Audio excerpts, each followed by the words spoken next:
بسم اللہ الرحمن الرحیم۔ معزز صارفین السلام علیکم۔ شام تک کے سعودی نامہ کے ساتھ میں ہوں رمضان۔ ہمارے نئے آنے والے صارفین سے گزارش ہے کہ ہمارے چینل کو سبسکرائب کریں، ویڈیو کو لائک کریں، شیئر کریں اور بیل آئیکن کو بھی دبا دیں تاکہ ہم آپ کو رکھ سکیں ہر خبر سے باخبر۔ الشکریہ میں ہیلتھ آئسولیشن کی خلاف ورزی، کورونا سے متاثر 238 افراد گرفتار۔ سعودی عرب میں الشکریہ پولیس کے ترجمان محمد الشہری نے کہا ہے کہ کرونا وائرس سے متاثر 238 افراد کو ہاؤس آئسولیشن اور ہیلتھ قرنطینہ کی خلاف ورزی پر گرفتار کیا گیا ہے۔ سرکاری خبر رساں ایجنسی SPA کے مطابق ترجمان نے بتایا ہے کہ ان میں وہ لوگ بھی شامل ہیں جو بیرون مملکت سے سعودی عرب پہنچے تھے اور انہیں ہوٹل قرنطینہ میں رکھا گیا تھا۔ اس کی پابندی نہ کرنے پر انہیں حراست میں لیا گیا ہے۔ یاد رہے کہ سعودی قانون کے بموجب کورونا وبا میں مبتلا ہونے کی تصدیق ہو جانے پر کسی بھی سعودی شہری یا مقیم غیر ملکی کو ہاؤس آئسولیشن یا قرنطینہ کی پابندی کرنی ہوتی ہے۔ بیرون مملکت سے آنے والوں میں سے کئی کو ہوٹل قرنطینہ کا پابند بنایا جاتا ہے۔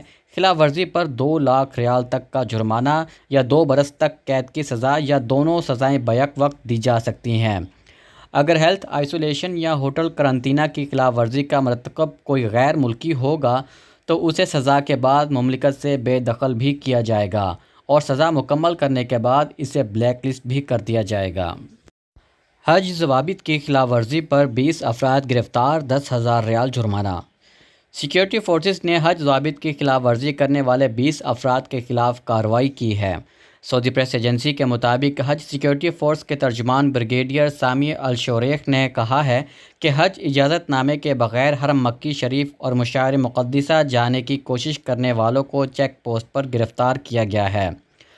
حج ضوابط کی خلاف ورزی پر گرفتار شدگان میں سے ہر ایک پر 10,000 ریال جرمانہ عائد کیا گیا ہے۔ انہوں نے کہا ہے کہ مکہ مکرمہ اور مشاعر مقدسہ لے جانے والے تمام راستوں پر مستقل اور عارضی چوکیاں قائم ہیں۔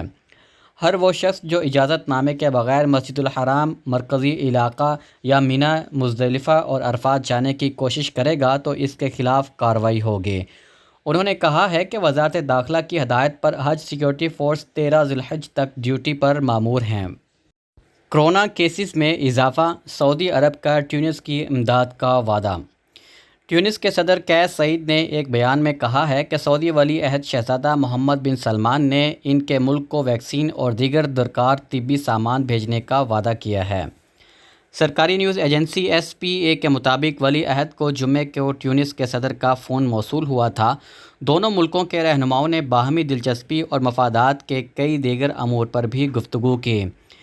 دیگر کئی عرب ملکوں نے بھی کرونا وائرس کے پھیلاؤ کی روک تھام میں ٹیونس کی مدد کا اعلان کیا ہے۔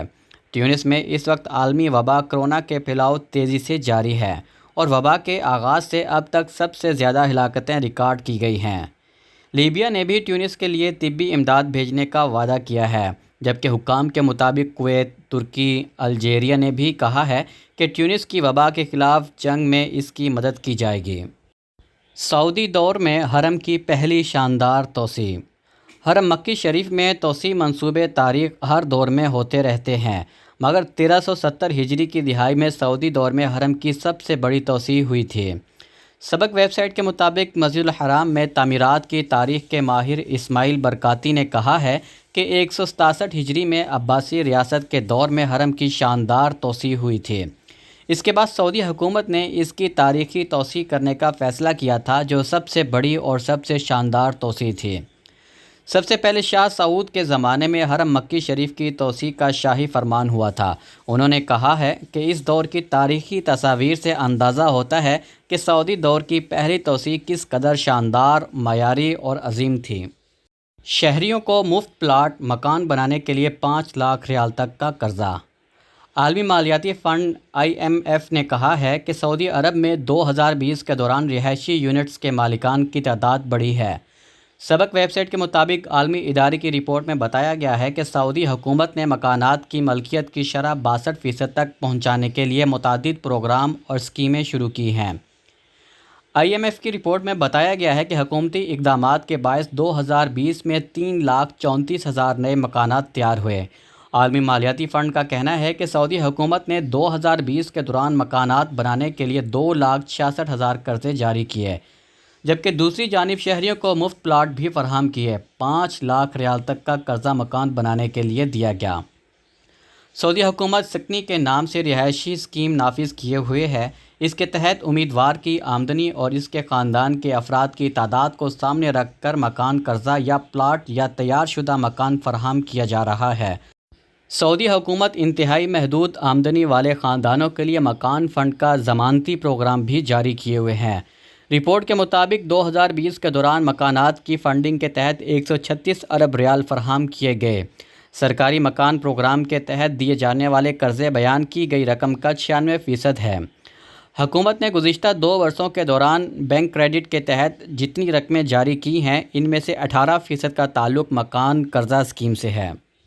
پہاڑ کی چوٹی پر بنے مکان کی چھت پر فٹ بال گراؤنڈ میں تبدیل۔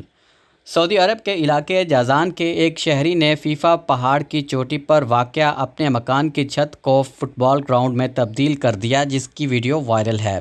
الاخباریہ چینل کے مطابق جازان کا شہری پہاڑی بستیوں میں آباد نوجوانوں کے درمیان فٹ بال میچ کا انعقاد کراتا ہے۔ مکان اتنی اونچائی پر واقع ہے کہ گھر کی چھت بادلوں سے بغلگیر نظر آتی ہے۔ مقامی شہری نے بتایا ہے کہ اسے فٹ بال بے حد پسند ہے اور جنون کی حد تک اس کھیل سے تعلق ہے۔ اب وہ اپنے گھر کی چھت پر فٹ بال مقابلے منعقد کرا رہا ہے۔ چھت پر تمام ضروری سہولتیں مہیا ہیں۔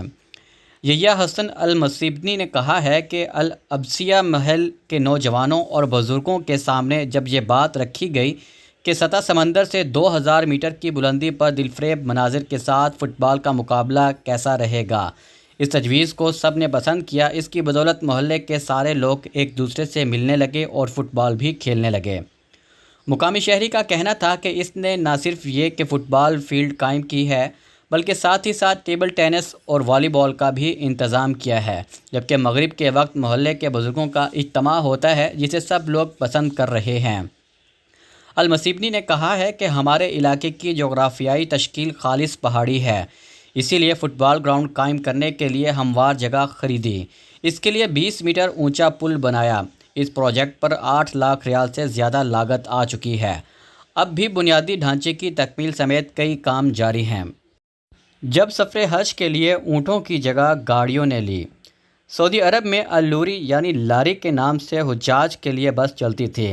مملکت کے دیگر شہروں کی طرح مکہ مکرمہ، مینا، مزدلفہ اور عرفات میں بھی حج ٹرانسپورٹ نے ترقی کا سفر بتدریج طے کیا ہے۔ العربیہ نیٹ کے مطابق بسوں کی جنرل سنڈیکیٹ کا کہنا ہے کہ گزشتہ اشروں کے دوران حج موسم میں ٹرانسپورٹ سیکٹر نے بتدریج ترقی کی ہے۔ قدیم زمانے میں حج کا سفر مشقت کا ہوتا تھا۔ عازم حج کو اپنی بستی سے مقدس مقامات تک پہنچنے میں مہینوں لگتے تھے۔ بسوں کی جنرل سنڈیکیٹ کا کہنا ہے کہ سعودی ریاست کے قیام کے بعد ٹرانسپورٹ کے نئے وسائل حاجیوں کے سفر کے لیے متعارف ہوئے۔ 1924 میں سفر حج کے لیے اونٹوں کی جگہ گاڑیوں نے لے لی۔ قدیم زمانے میں زائرین کو اونٹوں سے حج مقامات پر لانے لے جانے کا کام لیا جاتا تھا۔ جو لوگ یہ انتظام کرتے تھے وہ المخرجون اور المقومون کہلاتے تھے۔ المخرجون سامان چڑھانے اتارنے اور حاجیوں کو اونٹوں پر بٹھانے اتارنے کا کام کیا کرتے تھے۔ ان کا دائرہ کار مکہ تک محدود ہوتا تھا۔ ایک اور گروپ ہوتا تھا جو المقومون کہلاتا تھا۔ اس کی ذمہ داری حاجیوں کو حج مقامات آنے جانے کے لیے سواری مہیا کرنے کی ہوتی تھی۔ یہ لوگ حاجیوں کے ساتھ جدہ اور مدینہ بھی جایا کرتے تھے۔ یہ نظام 1945 میں ختم ہو گیا۔ سعودی عرب نے پہلی بار 1948 میں بسوں کی جنرل سنڈیکیٹ قائم کی۔ 4 برس تک اس کا سلسلہ جاری رہا۔ پھر مارچ 1953 میں شاہ عبدالعزیز نے بسوں کی جنرل سنڈیکیٹ 2 کے قیام کا فرمان جاری کیا۔ اس کا انتظام ریڈیو اور حج ادارے کو دیا گیا۔ اس کی نگرانی وزارت حج و عمرہ کو دی گئی۔ بسوں کی جنرل سنڈیکیٹ حج ٹرانسپورٹ پلان کے نفاذ میں اہم کردار ادا کرتی رہی۔ سنڈیکیٹ حاجیوں کے ٹرانسپورٹ کے لیے انواع و اقسام کی بسوں کا انتظام کرتی ہے۔ شروعات لاری سے کی گئی تھی جس سے سامان منتقل کیا جاتا تھا، پھر اسکول بسوں سے کام لیا جانے لگا۔ 20ویں صدی کے اول آخر میں جدید طرز کی بسیں استعمال ہونے لگیں۔ سنڈیکیٹ نے حج ٹرانسپورٹ میں سرمایہ کاری کے دروازے کھولے۔ اس سال 68 ٹرانسپورٹ کمپنیاں اور ادارے حج ٹرانسپورٹ میں حصہ لے رہے ہیں۔ 20,000 بسیں سنڈیکیٹ کے پاس ہیں۔ سنڈیکیٹ نے نہ صرف یہ کہ جدید طرز کی بسوں کا اہتمام کیا ہے، حج ٹرانسپورٹ نے ای سسٹم کا عمل دخل بھی بڑھا دیا ہے۔